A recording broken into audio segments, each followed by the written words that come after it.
믿을 수 없는 일이 벌어졌습니다. 전 세계를 다니며 수백 개 도시를 취재해온 한 미국 여행 유튜버가 갑자기 모든 활동을 중단하고 아시아의 작은 나라에 정착해버렸다고 합니다. 처음 그녀가 아시아 3개국 비교 프로젝트를 시작했을 때만 해도 일본과 중국에 더 많은 관심을 보였습니다. 경제대국 일본의 체계적인 시스템과 거대한 중국의 역동적인 에너지가 더 임팩트 있는 콘텐츠가 될 거라 확신했거든요. 그런데 마지막 코스로 들른 한국에서 예상치 못한 일들이 연달아 터졌습니다. 지하철에서 할머니 한 분이 넘어지는 걸 본 순간 그녀의 카메라는 믿기 어려운 장면을 포착했습니다. 수백만 원짜리 장비가 든 가방을 분실했을 때도 마찬가지였죠. 결국 500만 구독자를 거느린 그녀가 어느 강연장에서 내가 찾던 진짜 선진국은 바로 여기였다며 호소했는데요. 대체 한국에서 무슨 일이 있었던 걸까요? 왜 그토록 냉철하던 서구 지식인이 갑작스럽게 인생의 방향을 180도 바꿔버렸을까요? 그 놀라운 이야기를 지금 바로 시작합니다. 그 전에 잠깐 1초면 되는 구독을 꾹 눌러주시면 영상 제작에 아주 큰 힘이 됩니다. 안녕하세요. 저는 전 세계를 다니며 도시와 사람들의 일상을 담는 여행 유튜버 엘리자 스톤입니다. 아시아 3개국의 대중교통과 문화를 비교하는 프로젝트를 기획했던 제가 한국에서 인생의 완전한 전환점을 맞게 될 줄은 꿈에도 몰랐습니다. 처음 이 프로젝트를 시작할 때만 해도 단순한 호기심이었습니다. 아시아 3개국의 대중교통 시스템과 그 속에서 살아가는 사람들의 모습을 비교해 보자는 거였죠. 먼저 일본 도쿄에 도착했을 때 지하철 안의 고요함에 놀랐습니다. 모든 사람이 조용히 앉아 있고 전화 통화하는 사람도 없고 질서정연하게 움직이더군요.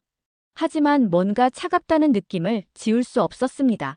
사람들이 서로를 의식하지 않으려 애쓰는 것 같았어요. 중국 베이징에서는 완전히 다른 풍경을 봤습니다. 지하철 문이 열리자마자 사람들이 우르르 몰려들고 자리를 차지하려는 경쟁이 치열했어요. 소란스럽고 활기차지만 개인주의적인 모습이 강했습니다. 나이든 분이 서 계셔도 자리를 양보하는 사람을 찾아보기 어려웠죠. 두 나라를 경험한 후 솔직히 한국에 대한 기대는 크지 않았습니다. 아마 일본과 중국의 중간 정도 되지 않을까 싶었거든요. 제 유튜브 댓글에도 한국도 거기서 거기일 걸 이런 반응들이 많았습니다. 하지만 한국행 비행기에 오르면서 묘한 설렘이 있었어요. 과연 어떤 모습일까 하는 호기심 말입니다. 인천공항에 내려서 공항 직원분의 친절한 안내를 받으며 서울역으로 향했습니다. 뭔가 다를 것 같다는 예감이 들기 시작했어요. 공항에서부터 느껴지는 분위기가 앞서 다녀온 두 나라와는 확실히 달랐거든요. 사람들의 표정이 더 밝아 보였고 외국인인 저를 바라보는 시선도 따뜻했습니다. 서울역에 도착한 순간 첫 번째 놀라움이 기다리고 있었습니다. 지하철 교통카드를 충전하려고 기계 앞에 섰는데 자동으로 영어 안내가 나오는 거예요. 그것뿐만 아니라 카드를 대기만 하면 자동으로 잔액을 확인해주고 부족하면 바로 충전할 수 있게 되어 있더군요. 이런 세심한 배려는 일본에서도 중국에서도 경험하지 못했던 것이었습니다. 지하철에 타면서 더 큰 충격을 받았어요. 노약자석 앞에 젊은 사람들이 서 있는 모습을 봤거든요. 자리가 비어 있는데도 절대 앉지 않더라고요. 처음엔 그냥 우연인가 싶었는데 계속 관찰해보니 모든 젊은이들이 그랬습니다. 심지어 피곤해 보이는 직장인도 무거운 가방을 든 학생도 노약자석만은 피해서 서 있었어요. 그런데 정말 잊을 수 없는 장면을 목격했습니다. 한 할머니가 지하철에서 비틀거리시더니 넘어지실 뻔했거든요. 그 순간 주변에 있던 사람들이 다가와 도왔어요. 젊은 직장인, 학생, 아주머니까지 모두가 동시에 손을 내밀며 할머니를 부축했습니다. 마치 미리 약속이라도 한 것처럼 자연스럽게 움직이더라고요. 괜찮으세요? 다치신 곳은 없으세요? 여러 목소리가 동시에 들렸어요. 할머니는 고개를 끄덕이며 고맙다고 하셨고 사람들은 안심한 표정을 지으며 다시 자리로 돌아갔습니다. 그 모든 일이 몇 초 만에 일어났어요. 너무도 자연스럽고 따뜻한 광경이었습니다. 그때 느꼈죠. 여긴 시스템보다 사람이 먼저 움직이는 곳이구나 하고 말입니다. 다음 날 광장시장을 찾았습니다. 전통시장의 모습을 담고 싶어서였는데 입구에 들어서자마자 한 상인분이 저를 보고 활짝 웃으며 다가오시더라고요. 어디서 왔어요? 하고 물어보시길래 미국에서 왔다고 하니 아이고 먼 곳에서 왔네. 배고프지? 하면서 간 만든 떡볶이를 한 젓가락 떠서 건네주시는 거예요. 처음엔 당황스러웠어요. 일본에서도 중국에서도 이런 경험은 없었거든요. 돈을 주고 사야 하는 건 아닌지, 뭔가 조건이 있는 건 아닌지 의심스러웠습니다. 하지만 그 할머니의 표정을 보니 정말 순수한 마음에서 나온 행동이라는 걸 알 수 있었어요. 눈가에 주름이 깊게 패인 얼굴에서 진짜 따뜻함이 느껴졌거든요. 카메라를 꺼내 촬영을 시작하니 주변 상인들이 더 놀라운 반응을 보였습니다. 피하거나 거부감을 드러내는 게 아니라 오히려 얼굴 예쁘게 찍어야지 우리 시장 좋은 곳만 찍어가세요 하며 웃으시더라고요. 한 아주머니는 제 카메라 각도까지 잡아주시면서 이렇게 찍으면 더 예뻐하고 조언해 주셨어요. 중국의 시장에서는 카메라를 보자마자 경계하는 눈빛을 보냈고 일본의 상점가에서는 예의 바르지만 거리감이 있었는데 한국은 완전히 달랐습니다. 진짜 가족을 대하는 것 같은 따뜻함이 있었어요. 떡볶이를 다 먹고 나서 돈을 드리려 하니 그 할머니가 손사래를 치며 다음엔 그냥 와, 먹고 가 하시는 거예요. 그 순간 눈시울이 뜨거워지는 걸 참을 수가 없었습니다. 시장에서 나와 근처 식당에 들어갔는데 또 다른 놀라움이 기다리고 있었어요. 메뉴를 보고 김치찌개를 주문했는데 3분도 안 되어서 음식이 나오는 거예요. 그것도 김치찌개만 나온 게 아니라 밑반찬이 테이블을 가득 채울 정도로 나왔습니다. 물은 셀프라고 하니 처음엔 서비스가 부족한 건가 싶었는데 오히려 더 편리했어요. 정말 신기했던 건 손님이 나갈 때마다 사장님과 직원분들이 감사합니다. 안녕히 가세요 하고 큰 소리로 인사를 하는 거였어요. 단순한 형식적인 인사가 아니라 진심이 담긴 목소리였습니다. 저도 나갈 때 그런 인사를 받으니 기분이 정말 좋아지더라고요. 그날 우연히 만난 한국인 친구가 찜질방이라는 곳을 데려가 줬어요. 24시간 운영되는 이 공간에서 사람들이 가족처럼 편안하게 쉬고 있는 모습이 인상적이었습니다. 아이들은 뛰어놀고 어른들은 사우나에서 대화하고 할머니 할아버지들은 TV 보며 쉬고 계시더라고요. 이런 공간이 있다는 것 자체가 놀라웠어요. 편의점도 마찬가지였습니다. 24시간 언제든 필요한 걸 살 수 있고 택배도 받을 수 있고 심지어 공과금까지 낼 수 있다고 하더라고요. 편의점 알바생이 제가 길을 헤매는 걸 보고 외국인이세요? 걱정 마세요 하면서 영어로 친절하게 길을 안내해줬어요. 이 모든 게 24시간 돌아가는 나라인데도 모든 게 정리되어 있고 질서정연했습니다. 그런데 정말 결정적인 순간이 찾아왔어요. 며칠간의 촬영으로 쌓인 피로 때문에 실수를 했거든요. 지하철에서 카메라 가방을 놓고 내린 거예요. 수백만 원짜리 장비가 들어있는 가방이었습니다. 다음 역에서야 깨달았을 때는 이미 늦었죠. 그 가방 없이는 남은 여행을 계속할 수도 없는 상황이었어요. 급하게 지하철 직원분께 말씀드렸더니 바로 무전기로 연락을 취해 주시더라고요. 그리고 경찰서에 신고하라고 안내해 주셨습니다. 경찰서에 가서 신고를 했는데 솔직히 기대는 하지 않았어요. 외국인이고 증명할 방법도 마땅치 않았거든요. 다른 나라에서라면 포기하고 돌아서야 할 상황이었죠. 그런데 3시간 후에 전화가 왔어요. 분실물 신고하신 분이세요?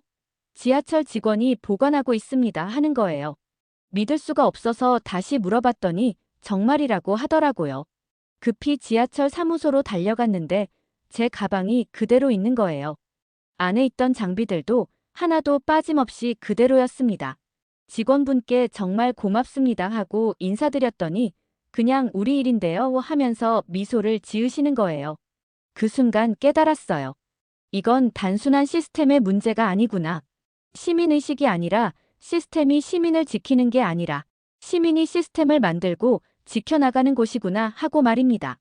그때부터 한국을 보는 제 시각이 완전히 바뀌었어요. 아시아 3국 비교 프로젝트를 마치고 편집에 들어갔는데 한국 편이 압도적으로 길어졌어요. 다른 두 나라는 각각 10분 정도였는데 한국은 30분이 넘었거든요.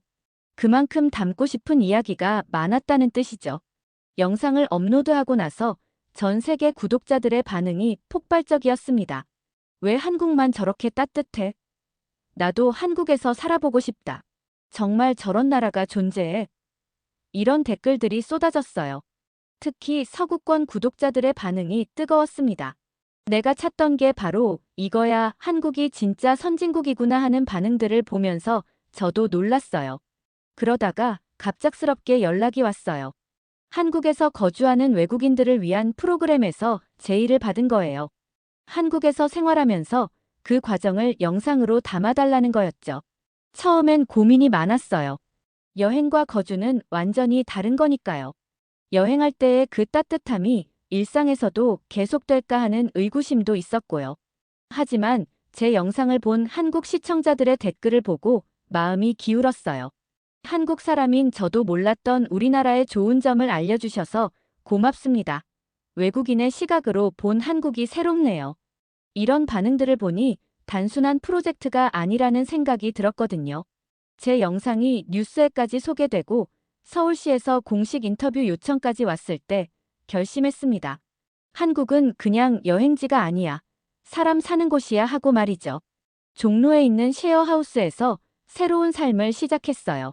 처음엔 한국어도 서툴고 문화도 낯설어서 힘들었습니다. 하지만 하우스메이트들이 정말 가족처럼 도와줬어요.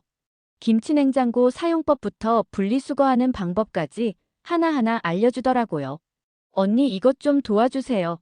오빠 저것 좀 알려주세요 하면 귀찮아하지 않고 친절하게 설명해줬습니다.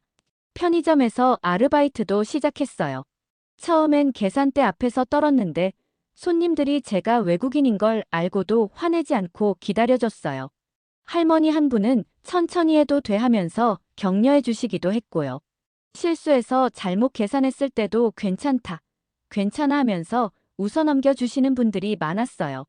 문화센터에서 한국어 수업도 들었는데 거기서 만난 다른 외국인 친구들과 함께 한국 생활에 적응해 나갔습니다.